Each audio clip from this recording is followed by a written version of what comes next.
Los voluntarios del Banco de Alimentos de Guadalajara ya trabajan a pleno rendimiento con todas las medidas de seguridad y las cámaras frigoríficas funcionando. Menos mal que todo vuelve a la normalidad, ya están funcionando las cámaras, ya podemos, tenemos la alarma ya con seguridad, todo. Empezamos ya de nuevo, otra vez, pues bueno, nos ha costado, pero bueno, al final lo tenemos ya funcionando al 100%. Ya tienen luz gracias a los permisos del gobierno regional propietario de estas instalaciones. Carmen, más tranquila, se ha quitado otro peso de encima.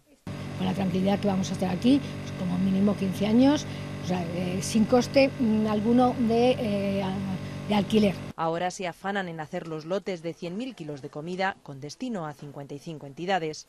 Rafa, ¿vais a poner los lotes del ayuntamiento? Lejos quedan ya esos meses de sufrimiento en los que tuvieron que afrontar los robos de comida almacenada, la furgoneta de reparto e incluso el transformador eléctrico.